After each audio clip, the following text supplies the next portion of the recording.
Hi friends, అందరూ ఎలా ఉన్నారు? మేము ఎక్కడికి వెళ్తున్నామో తెలుసా? గుడికండి.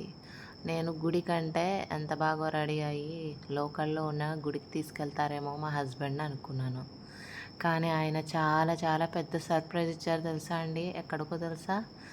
ఆ పరమేశ్వరుడు, ఆ పరమేశ్వరుడి దగ్గరికి సోమవారం కావడంతో మమ్మల్ని ద్వారపడిలో ఉన్న ఈషా ఫౌండేషన్ సద్గురువు గారు ఎలాంటి పరమేశ్వరుని అయితే నిర్మించారో అలాంటి పరమేశ్వరుని చూడటానికి మేము వెళ్తున్నామండి. ఎంతోమంది భక్తులు ఆయన దగ్గరికి వెళ్ళడానికి ట్రై చేస్తున్న అంత దూరం వెళ్ళలేని వారికి ఆ పరమేశ్వరుడు మాకు దగ్గరలో, రాజమండ్రికి దగ్గరలో ద్వారపల్లిలో ఆయన నిర్మించారండి. ఆయన చూడటానికి 2 కళ్ళు సరిపోలేదండి. ఎంత బాగున్నారో! నాకు అయితే చాలా చాలా హ్యాపీ అనిపించింది. మా హస్బెండ్ ఇచ్చిన సర్ప్రైజ్ నాకు చాలా చాలా సంతోషం అనిపించిందండి.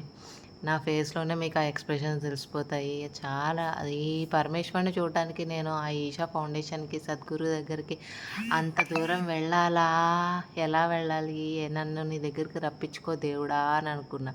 అలాంటిది ఆయనే వచ్చేసాడండి. ఇది నాకు నిజంగా ఒక మిరాకిల్ అండి. ఎందుకంటే నేను వెళ్ళలేకపోయాను. అది నేను ఎంతగానో బాధపడ్డాను. కానీ ఆయన మాత్రం ఈ విధంగా నేను దర్శించుకున్నానండి. మీరు కూడా దర్శించుకోండి. ఆ పరమేశ్వరుడి అనుగ్రహాన్ని పొందండి అని మనస్ఫూర్తిగా కోరుకుంటూ ఉంటానండి. Bye bye. Please subscribe. Thank you.